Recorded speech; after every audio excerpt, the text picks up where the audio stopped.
आज हम इस वीडियो में अपने अकाउंट सीरीज़ को आगे बढ़ाते हुए इस वीडियो में हम बैंक रिकन्सिलिएशन स्टेटमेंट के चैप्टर को समझेंगे। देखो, किताबों में तो किताब में लिखा है कि ये बैंक की भाई एडजस्टमेंट इस प्रकार से होंगी, इस प्रकार से होंगी, इस प्रकार से होंगी। ये अभी हम थोड़ी सी देर के लिए एडजस्टमेंट सारी भूल जाते हैं।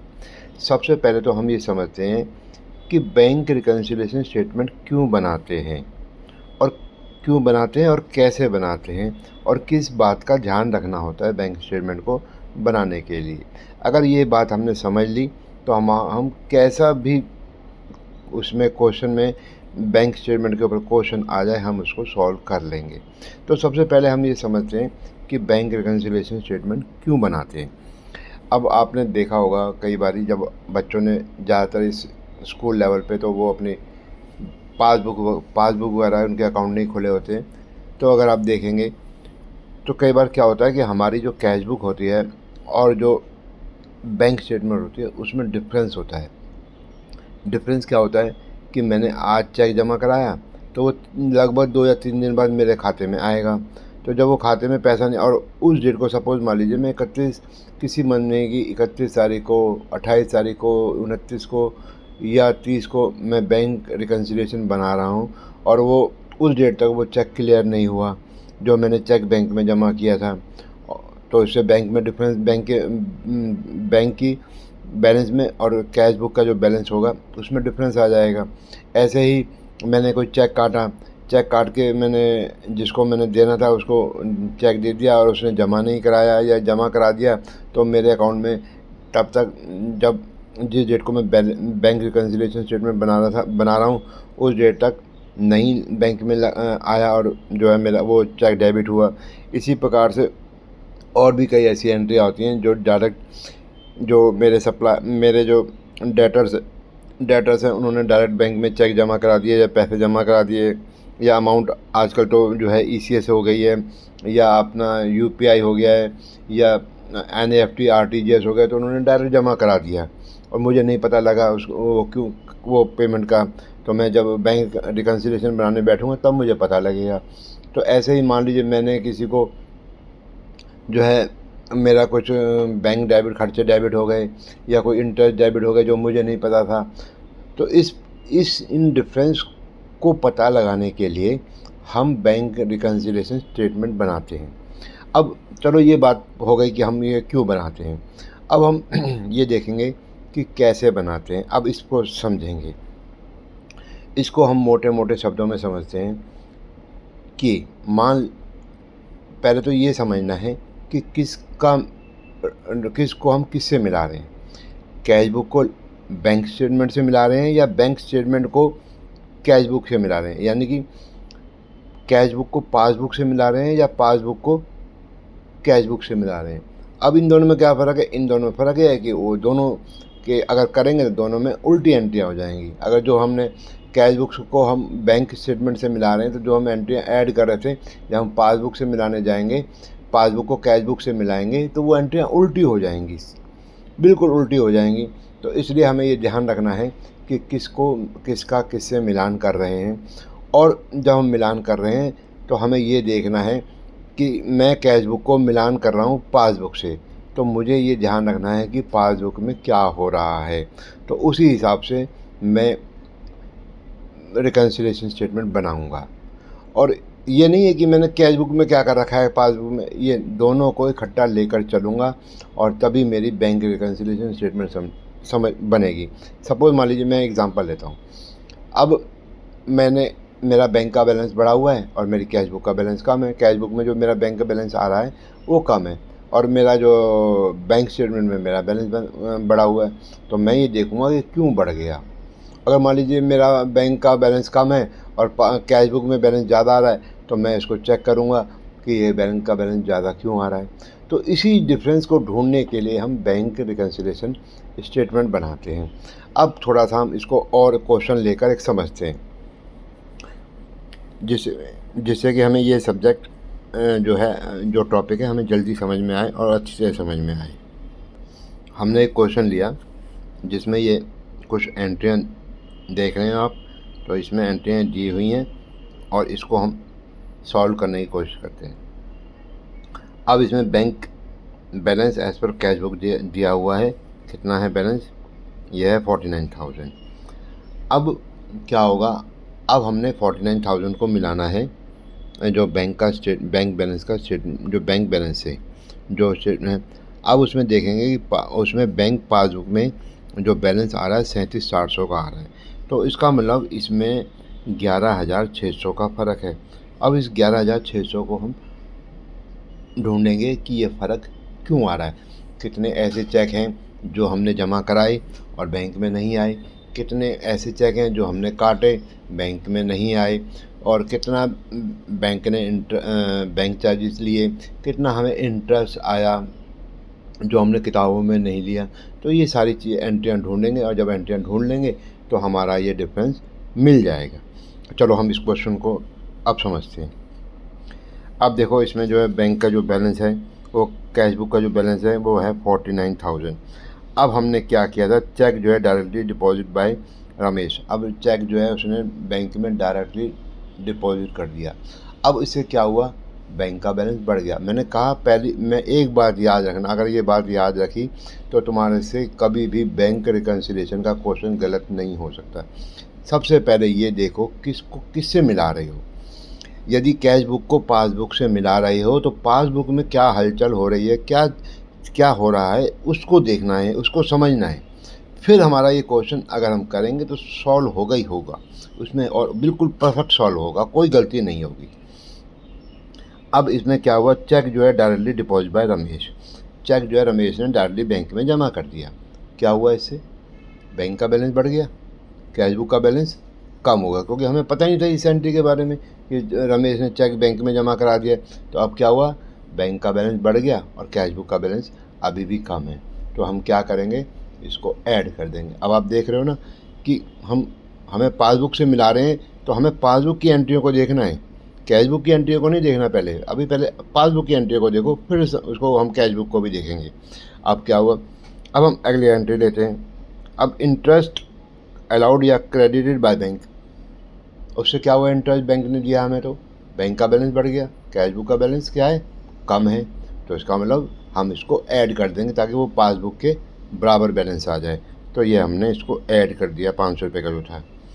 अब क्या है कि check issued but not presented for payment. अब क्या हुआ, हमने चेक इशू कर दिया लेकिन बैंक में नहीं आए। यानी अगर बैंक में आ जाते तो बैंक का भी बैलेंस कम हो जाता और कैश बुक का तो बैलेंस जब हमने चेक काटा तो बैंक का बैलेंस कम हो गया ना, कि हमने किसी को 20,000 का चेक दिया तो बैंक का बैलेंस कम हो गया। तो अब बैंक में तो लगे नहीं ये चेक, तो बैंक में नहीं लगे तो क्या हुआ, बैंक का बैलेंस बड़ा का बड़ा रह गया, कम नहीं हुआ। तो अब हम क्या करेंगे, जब बैंक का बैलेंस बढ़ा हुआ है यहाँ पर, तो हम इन चेक को ऐड कर देंगे। Add check issued but not yet presented for payment. तो ये कितने के हैं, 10,000 रुपये के हैं। तो इस प्रकार से ये जो डिफरेंस आ रहा था, बैंक का जो बैलेंस बढ़ा हुआ था वो ठीक हो गया। अब यहाँ पर कितने की एंट्री हो गई, 18,500 की, और ये हो गया टोटल 67,500 का। अब अभी भी चेक फ़र्क आ रहा है। देखो 37, बैंक का तो बैलेंस 37,400 है, अभी भी हमें डिफरेंस ढूंढना है, क्या क्यों डिफरेंस आ रहा है ये। अब हम देखेंगे कि कौन सी ऐसी चेक हैं जो हमने कैश बुक में एंट्री कर रखी है लेकिन पासबुक में नहीं आए हैं वो, तो उनको देखेंगे, उसके बाद डिफरेंस को ढूंढने की कोशिश करेंगे।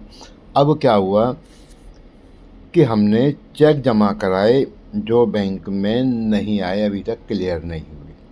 इसका मतलब अब आप देखना कि मैंने चेक बैंक में जमा कराए तो क्या हुआ, कैश बुक में हमने एंट्री कर दी कि हमारे पास चेक आ गया, बैंक का बैलेंस बढ़ गया, लेकिन पासबुक में वो चेक क्लियर नहीं हुए अभी, तो वो बैंक का बैलेंस अभी भी कम है, जबकि कैश बुक का बैलेंस बढ़ा हुआ है।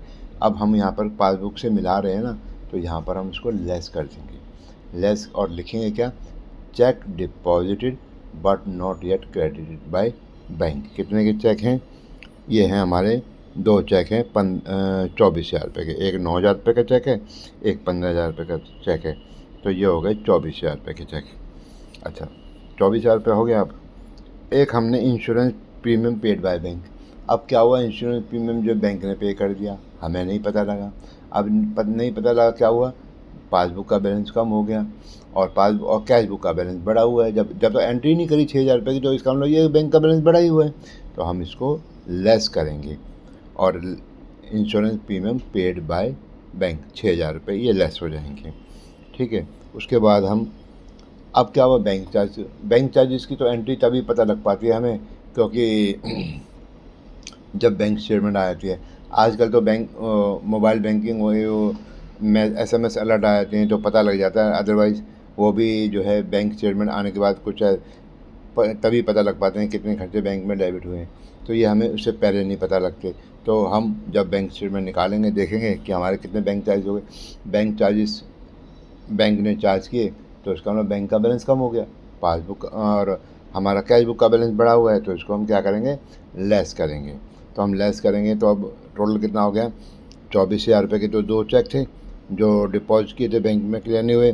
6,000 रुपये का इंश्योरेंस का था और 100 रुपये का ये, तो कितना होगा, 30 और 30,100। अब हम इसको लेस करेंगे तो 67,500 में से तो 30,100 लेस करेंगे तो कितना बैलेंस आ जाएगा, 67,400। तो इसका मतलब ये बैंक का बैलेंस टैली हो गया और इससे हमें ये पता लग गया कि ये डिफरेंस है। और हमने जो एंट्रियाँ नहीं करी, जैसे इंश्योरेंस प्रीमियम डाल दी पेड बाय बैंक ये हमने एंट्री नहीं करी, और जो check deposited bye Ramesh directly उसकी भी एंट्री नहीं करी, तो वो एंट्री कर लेंगे। बैंक चार्जेस की 100 रुपये की नहीं करी तो वो एंट्रियाँ कर लेंगे। इस प्रकार से हमारी कैश बुक और पासबुक मिल जाएगी, उसका बैलेंस मिल जाएगा। अब हम इसका थोड़ा सा नेक्स्ट क्वेश्चन लेते हैं। अब हम दूसरा क्वेश्चन लेते हैं। इस क्वेश्चन में बैलेंस एज पर कैश बुक है हमारा 12,000 रुपये का। ठीक है जी। अब क्या हुआ, चेक इशूड हमने लेना, चेक इशूड किया but not yet presented for payment, यानी कि बैंक में नहीं लगा। तो बैंक में नहीं लगा तो बैंक का बैलेंस बढ़ा हुआ है और कैश बुक का बैलेंस कम है, तो हम इसको ऐड कर देंगे। अच्छा, interest credited by bank not recorded in cash book, interest bank का बैलेंस बढ़ा हुआ है, कैश बुक का बैलेंस कम है, तो हम इसको ऐड कर देंगे। अच्छा, bank charges reverse, bank charges क्या हुआ, कई बार बैंक गलती से चार्ज कर लेता है तो बैंक चार्जेस गलती से ज़्यादा लगा देता है, या कस्टमर की रिक्वेस्ट पर उसको रिवर्स कर देता है, या साथ के साथ लगाता है, साथ के साथ रिवर्स कर देता है।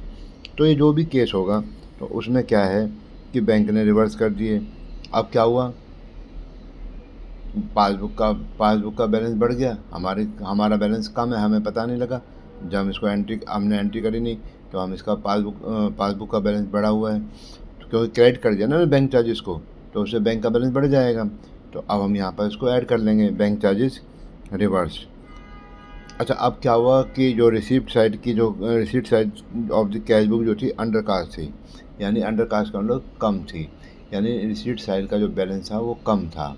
तो वो कितना कम था, 500 रुपये का बैलेंस कम था। क्या हुआ, उससे बैलेंस हमारा कम हो गया बैंक का, कैश बुक में बैंक का बैलेंस कम हो गया और बैंक में जो पासबुक में बैलेंस वो ज़्यादा आ रहा था। तो हम क्या करेंगे, इसको ऐड करेंगे इसको।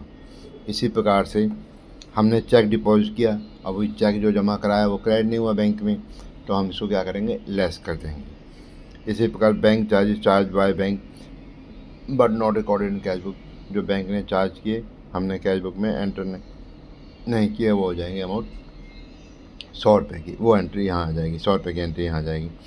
अब क्या हुआ कि हमने इंश्योरेंस प्रीमियम बैंक ने 2,000 रुपये दिए थे, लेकिन हमने गलती से उसको 200 रुपये दिखा दिए। अब क्या होगा कि हमने 1,800 रुपये कम दिखाए कैश बुक में कि बैंक ने इतनी पेमेंट करी हमारे बिहाफ पे, तो बैंक का बैलेंस 1,800 रुपये से कम है ना वहाँ, तो क्योंकि बैंक ने तो पूरे 2,000 की पेमेंट करी और हमारा बैलेंस जो है बैंक का बैलेंस 1,800 रुपये से बढ़ गया। तो हम यहाँ क्या करेंगे, उसको लेस करेंगे और एंट्री करेंगे insurance premium paid by bank 2,000 wrongly recorded in cash book as 200 रुपये। तो यहाँ हम इसको लेस कर देंगे क्योंकि हमने पूरा उसको 2,000 रुपये कर दिया। तो इसी प्रकार से यदि अभी तो हमने यहाँ पर लिया कि भाई यहाँ पर बैंक का जो receipt side of the cash book जो है अंडर कास्ट है। ऐसे ही ओवर कास्ट भी होगी। ओवर कास्ट का मतलब ज़्यादा हमने दिखा दिया बैलेंस, तो दिखा दिया तो हम इसको जब ज़्यादा दिखा रहे हैं तो हम इसको लेस कर देंगे। इसी प्रकार से और भी ऐसी एंट्रियाँ हो सकती हैं, जैसे कि यहाँ पर हमने तो इंश्योरेंस प्रीमियम 2000 रुपये पे किए बैंक ने, हमने दिखा दी 200 रुपये। तो हो सकता है कि हम दो बैंक ने पे किए 2000 रुपये और हमने दिखा दिए गलती से 5000 रुपया। तो जो भी इसकी एडजस्टमेंट होगी तो वो हमने जो है तो उसी हिसाब से उसकी होगी। अगर मान लीजिए हम एग्जांपल इसी को लेते हैं कि हमारा बैंक चार्जेस वो इंश्योरेंस प्रीमियम बैंक ने पे किया 2000 रुपये, हमने दिखा दिए 5000 रुपये। तो क्या हुआ, बैंक का बैलेंस, बैंक डेबिट कर रहा है 2000 रुपये और हम डेबिट कर रहे हैं 5000 रुपये। यानी कि हम दिखा रहे हैं कि बैंक का बैलेंस 5000 रुपये से कम हो रहा है और बैंक दिखा रहा है कि 2000 रुपये से कम हो रहा है। तो यहाँ 3000 रुपये का फ़र्क आ गया। तो हमारा जो बैलेंस है 3000 रुपये ज़्यादा कम हो गया। तो हम यहाँ पर क्या करेंगे, हम इसको ऐड करेंगे। यहाँ पर add wrongly debited excess debited rupees 3000 और उस हिसाब से उसको ऐड कर देंगे। और फिर बाद में जब हम इसकी जब ये रिकन्सिलेशन बन जाएगा, फिर इसमें से जो एंट्रियाँ हमने नहीं करी होंगी वो हम कैश बुक में कर देंगे, या एंट्रियाँ कम या ज़्यादा ही करी होंगी तो उनको ठीक कर देंगे। इस प्रकार से ये क्वेश्चन सॉल्व होते हैं। बच्चों को केवल इस बात का ध्यान रखें कि किस एंट्री का बैंक जिसे हम मिला रहे हैं उस पर क्या फ़र्क पड़ रहा है। तो मान लीजिए पासबुक पे क्या फ़र्क पड़ रहा है और कैश बुक में उसका इफ़ेक्ट क्या हो रहा है। तो जब ये समझेंगे तो उससे बैंक रिकन्सिलेशन स्टेटमेंट बहुत अच्छी तरीके से समझ में आ जाएगी। ये बैंक रिकन्सिलेशन स्टेटमेंट कुछ नहीं है, केवल प्लस और माइनस करने का एक तरीका है। और अगर ये बच्चों ने इस बात को समझ लिया तो उनको तो फिर ये बैंक रिकन्सिलेशन स्टेटमेंट ऐसा लगेगा जैसे कि वो कोई खाली ऐड और माइनस कर रहे हैं। तो उस तरीके और उनका क्वेश्चन परफेक्टली सॉल्व हो जाएगा। अब हम लेंगे पासबुक को मिलाएंगे हम कैश बुक से, यानी कि अब हम जो कैश बुक में जो एंट्रियां हो रही हैं और उसके हिसाब से हम पासबुक का बैलेंस एडजस्ट करेंगे। पहले हम कर रहे थे पासबुक के हिसाब से, यानी पासबुक में जो एंट्री होनी थी उसमें हम कैश बुक का बैलेंस एडजस्ट कर रहे थे और उसको बैलेंस को हम मिला रहे थे पासबुक से। अब हम करेंगे जो कैश बुक की एंट्रियों की वजह से जो पासबुक में जो चेंज आया है या चेंज होगा, अब हम उसमें एडजस्टमेंट एंट्रियाँ करेंगे और उस बैलेंस को, पासबुक के बैलेंस को हम कैश बुक के बैलेंस के बराबर लेकर आएंगे। अब इस क्वेश्चन को आप समझेंगे।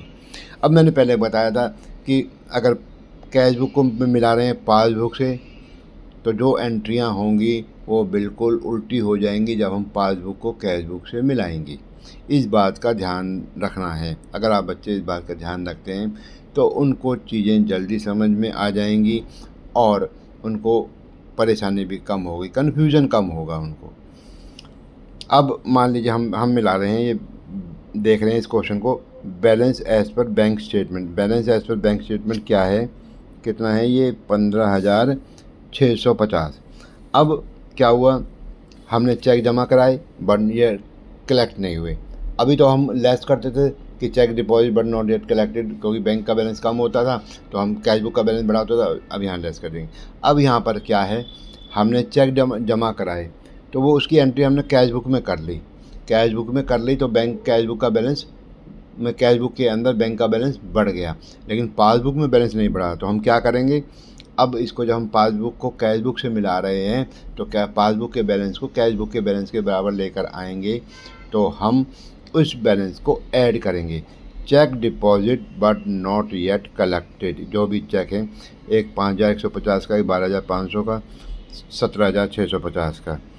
और अब हम लेते हैं bank charges debited by bank. Bank charges हम बैंक ने डेबिट कर दिए।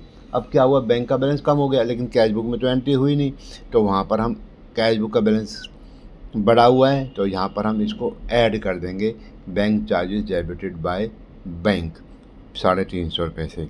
इसी प्रकार से हम check issued but not yet presented for payment, हमने जो है 2 चेक थे, हमने चेक इशूड किए थे but not yet presented for payment. 9000, ये 6000 का, एक 3840 का, तो 9840 के। क्या हुआ, हमने चेक इशू कर दिया, बैंक का कैश बुक के अंदर बैंक का बैलेंस कम हो गया और लेजर जो पासबुक है उसके अंदर बैलेंस अभी कम नहीं हुआ, तो हम क्या करेंगे, इसको लेस कर देंगे। Cheque issued but not yet presented for payment 9,840 से, तो ये लेस हो गया। अब cheque directly deposited in bank. अब जो चेक एक है, cheque directly deposit in bank, कितने का है, 8,160 का, जो बैंक में जो डायरेक्टली जो जमा हुआ है बैंक में, तो उससे क्या हुआ कि बैंक का बैलेंस बढ़ गया।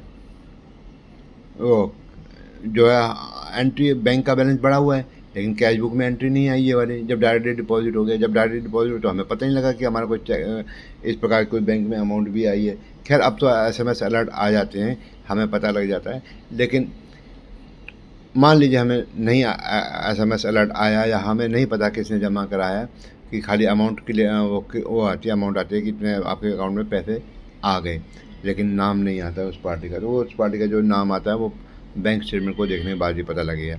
तो इसलिए चेक जो डायरेक्टली डिपॉजिट हुआ, तो बैंक का बैलेंस कैश बुक के बैंक का बैलेंस बढ़ा हुआ है, कैश बुक का बैलेंस कम है, तो हम बैंक का बैलेंस यहाँ पर, पासबुक का बैलेंस बढ़ा हुआ है और कैश बुक का बैलेंस कम है, तो हम इसको यहाँ पर लेस करेंगे ताकि इसका बैलेंस कैश बुक के बराबर आ सके। तो cheque directly deposit into bank 8,160 रुपये।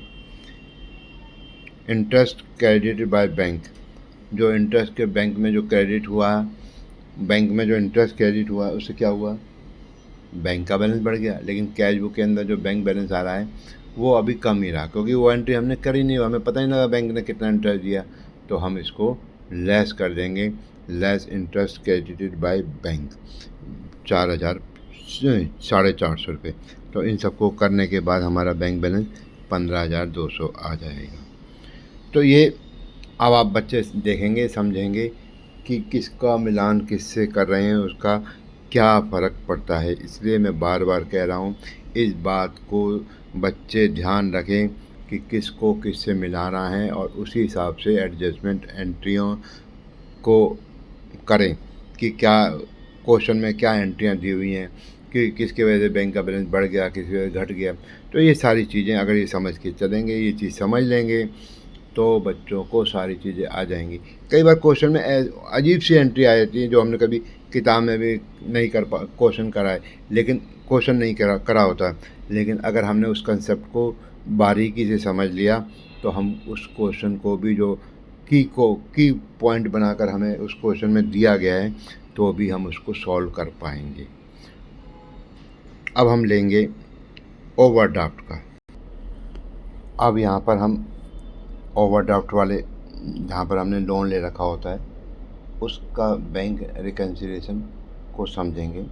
थोड़ा सा ये डिफरेंट है, और इसमें हमें थोड़ा सा एक्स्ट्रा कॉशियस हो गए अगर हम करेंगे, तो हमारा ये क्वेश्चन ठीक हो जाएगा, कोई गलती नहीं होगी। इसलिए इसको हम थोड़ा समझें। क्या होता है, बैंक से हमने लोन लिया, तो बैंक से जब लोन लेंगे तो हमें बैंक को लोन देना है, तो इसलिए बैंक का जो बैलेंस होगा वो क्रेडिट बैलेंस होगा कैश बुक के अंदर, और जब हम पासबुक में बैलेंस देखेंगे तो वो डेबिट बैलेंस होगा पासबुक के अंदर। तो इसलिए हमें इसको जो है बहुत ध्यान से इसको रिकन्सिलिएशन करना है, क्योंकि सबसे ज़्यादा बच्चे कंफ्यूज होते हैं ओवरड्राफ्ट वाले केस में, क्योंकि ये क्यों ऐसा होगा, क्यों ऐसा होगा। तो इसलिए मैं थोड़ा सा बच्चों से कहूँगा कि वो थोड़ा ध्यान से पढ़ें और ध्यान से करें इसको। बाकी तो इसमें वैसा ही है जैसा हमने अभी 2 पोर्शन में किया, बस थोड़ा समझें। अब यहाँ पर हम एक क्वेश्चन लेते हैं, चलो। अब यहाँ पर है overdraft as per cash book. Overdraft as per cash book का मतलब 1,80,000। अब हमने यहाँ पर एक एंट्री करी, cheque received and recorded in the cash book but not sent to the bank. अब हमने क्या किया कि हमने जो है ना चेक रिसीव किया और कैश बुक में रिकॉर्ड कर लिया, लेकिन बैंक में नहीं भेजा। इससे क्या हुआ, हमारा जो बैंक का जो ओवरड्राफ्ट बैलेंस था वो कम हो गया, यानी हमें बैंक को कम देना है, ठीक है ना, क्योंकि बैंक का ओवरड्राफ्ट क्रेडिट है और हमने ऐड किया तो नेट हो गए, एक डेबिट और क्रेडिट हो गए, नेट हो गए, वो बैंक का बैलेंस कम हो गया। तो लेकिन पासबुक में तो कम नहीं हुआ, तो हम इसको ओवरड्राफ्ट में इसको बढ़ाएंगे। अब अपने बैंक के ओवरड्राफ्ट को बैलेंस को बढ़ाएंगे, इसलिए हम इसको ऐड करेंगे यहाँ पर, cheque received and recorded in cash book but not sent to the bank. अब क्या हुआ, credit side of the bank column casted short. अब जो हमारे जो बैंक कॉलम जो था ऑफ द वो जो है वो क्रेडिट साइड जो था वो कम था, यानी कि हमने क्या किया कि जो बैंक की जो ओवरड्राफ्ट जो अमाउंट थी हमने वहाँ पर कहीं कम दिखा दी उसकी। तो इसको हम क्या करेंगे, बैंक का ओवरड्राफ्ट बैलेंस बढ़ाएंगे तो इसको हम ऐड करेंगे, add credit side of the bank column cast short. अब हमने इंश्योरेंस प्रीमियम पे किया, insurance premium directly paid by bank. अब जब इंश्योरेंस प्रीमियम बैंक ने डायरेक्टली पे कर दिया तो क्या हुआ, हमारा लोन बढ़ गया, लोन की अमाउंट बढ़ गई। तो अब क्या होगा, हमने अपने बैंक का भी ओवरड्राफ्ट बैलेंस बढ़ाना है तो हम इसको ऐड कर देंगे ओवरड्राफ्ट बैलेंस के अंदर। Check received return by the bank, जो हमारा जो चेक हुआ था वो बैंक ने वापस कर दिया। जब वापस कर दिया तो क्या हुआ, बैंक का बैलेंस जो लोन का अमाउंट है वो कम हो गया।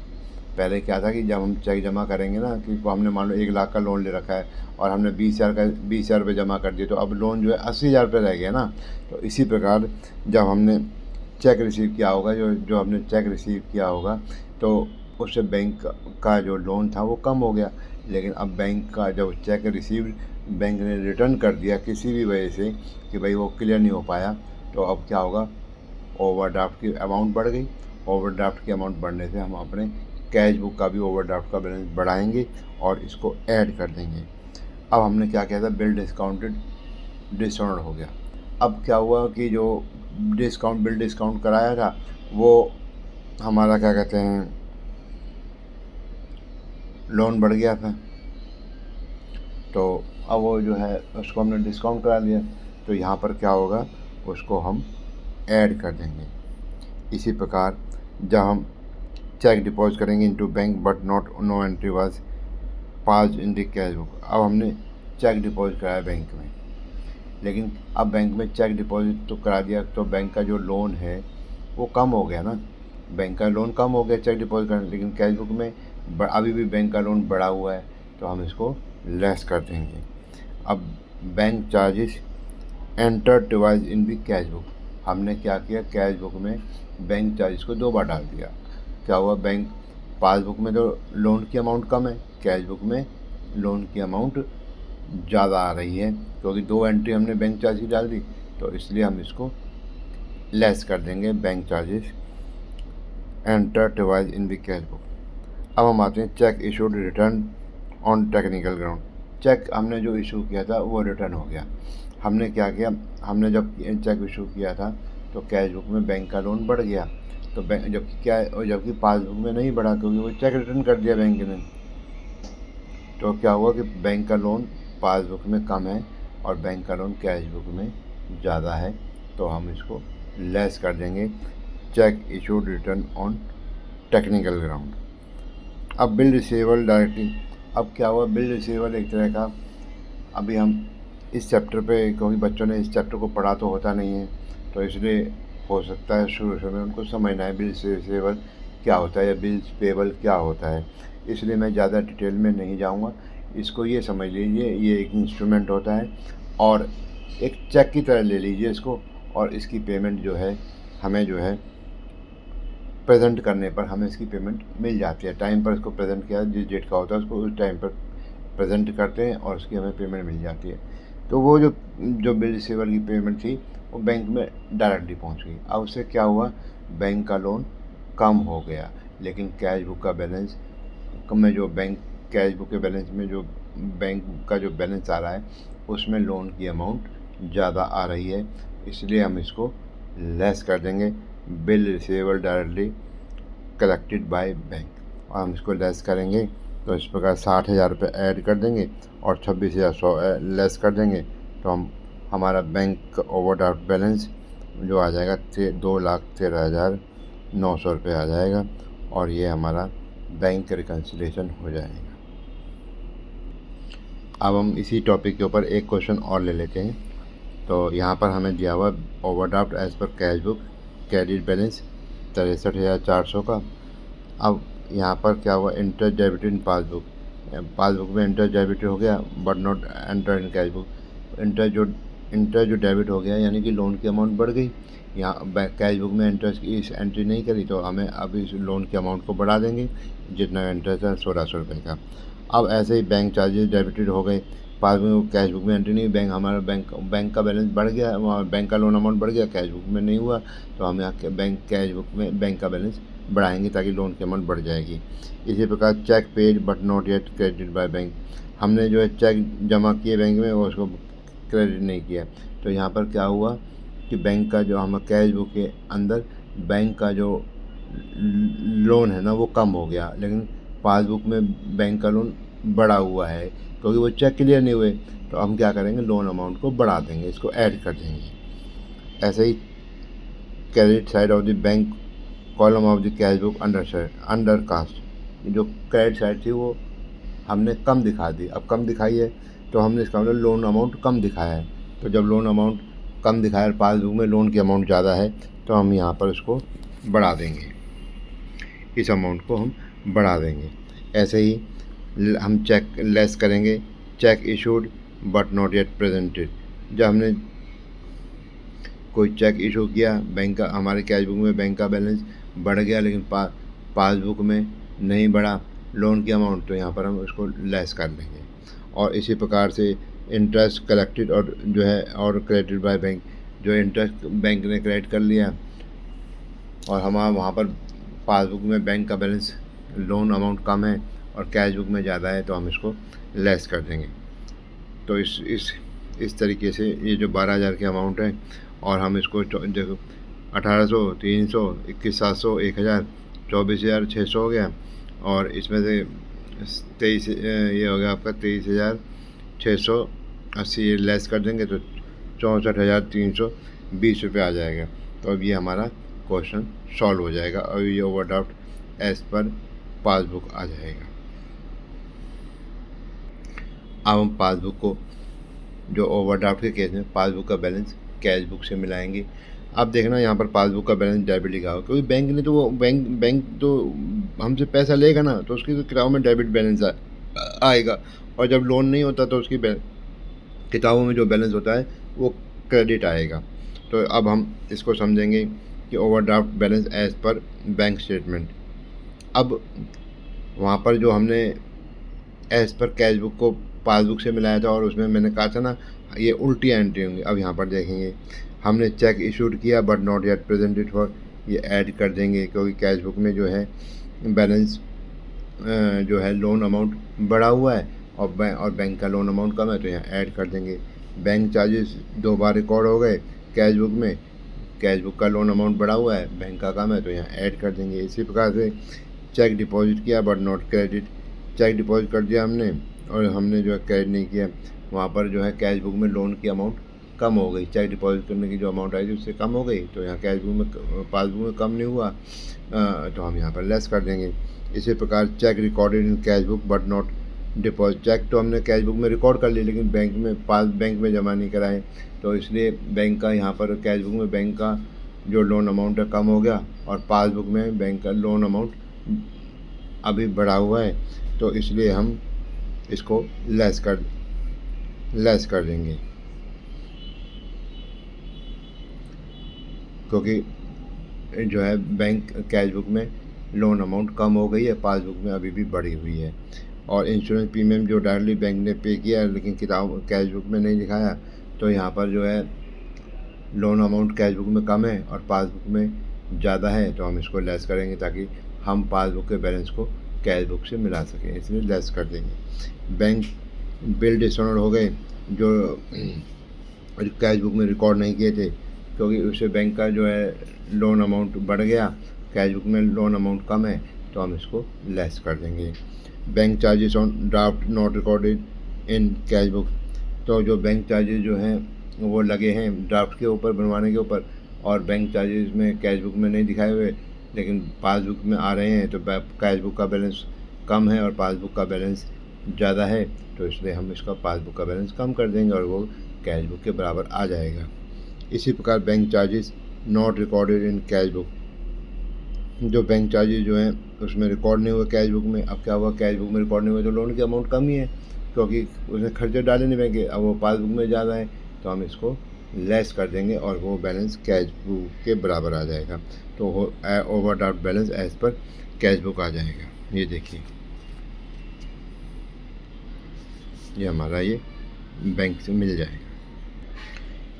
कई बार क्या होता है कि हमारी जो कैश बुक में कुछ एंट्रियाँ रह जाती हैं करने से, तो वो पहले ये कहता है कि पहले हमारी जो एंट्रियाँ रह गई हैं जो उनको कर लेते हैं। उनको रिकन्सिलिएशन में लेने के बजाय आखिरी में भी करनी होती हैं, तो हम उन एंट्रियों को कर लेते हैं और फिर उन एंट्रियों को करने के बाद हम जो है बैंक रिकन्सिलिएशन करेंगे। तो वो एंट्रियाँ करने के बाद कैश बुक का जो बैलेंस होता है वो रेक्टिफाई हो जाता है और उसमें जो बैंक रिकन्सिलिएशन में एंट्रियाँ कम जाती हैं। जैसे आपका बैंक चार्जेस नहीं एंटर करे, इंटरेस्ट एंटर नहीं किया, कोई जो है चेक आया, इंटरेस्ट आया इन्वेस्टमेंट के ऊपर, वो एंटर नहीं हुआ, तो उन सबको एंटर करने के बाद वो हमारा जो बैंक का बैलेंस आता है वो एडजस्टेड बैंक बैलेंस, वो काफ़ी एंट्रियाँ जो हैं बैंक रिकन्सिलिएशन शीट में नहीं आती, अननेसेसरी वो खड़ी रहती हैं और उनको फिर हमें करना तो होता ही है, इसलिए पहले ही हम उसको एडजस्ट कर लेते हैं कैश बुक को। तो इस प्रकार से हम इसको अब कैसे करेंगे, हम ये इसको समझेंगे। इस चीज़ को हम इसको इस क्वेश्चन के द्वारा समझेंगे कि जो कैश बुक में डेबिट बैलेंस इतना था और बैंक का जो बैलेंस है 50,000 रुपये का था। हमने जो है ये एंट्रियाँ देखो, बैंक चार्ज 50 रुपये की नहीं हुई थी और इंटरेस्ट 5,000 जो 5,000 का रॉन्गली डेबिटेड बाय बैंक को रॉन्गली डेबिट हो गया था, and wrongly debited by the bank and also recorded in the cash book. तो अब हमने इसको रिवर्स कर दिया। तो जो है जब वो रिवर्स हुआ तो हम इसको अब वो ठीक कर लेंगे ताकि वो बैंक चार्जेस की और ये एंट्री जो है वो नहीं आएंगी बैंक रिकन्सिलिएशन में, इसको एडजस्ट कर लेंगे।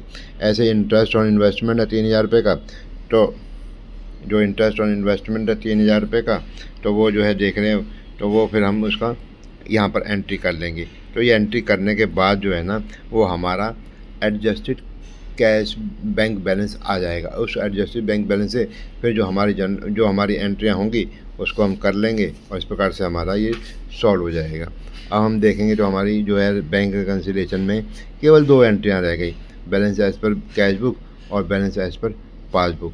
तो 57,950 उसमें आ गया cheque issued but not yet presented for payment, add कर दिया। चेक और जो है ड्राफ्ट हमने डिपॉजिट किया but not credit by bank, ये लेस कर दिया 5,000 रुपये का और हमारा बैंक रिकन्सिलिएशन सॉल्व भी हो गया और एंट्रियाँ भी कम हो गई। तो ये इस प्रकार से अगर ये पेपर में क्वेश्चन आता है तो सबसे पहले हमें कैश बुक को एडजस्ट करना पड़ेगा। केवल और केवल उसके लिए एडजस्ट करेंगे जो हमने एंट्रियाँ नहीं करी हैं या गलत कर दी हैं। तो इस बात का ज़रूर ध्यान रखें कि वो एंट्रियाँ जो बैंक चार्जेस, इंटरेस्ट रिसीव्ड, इस टाइप की जो एंट्रियाँ हैं या गलत अमाउंट हमने एंटर कर दिया, 2,000 की एंट्री होती है, गलत मान लो 5,000 से एंट्री कर दिया, तो उसको ठीक कर लेंगे।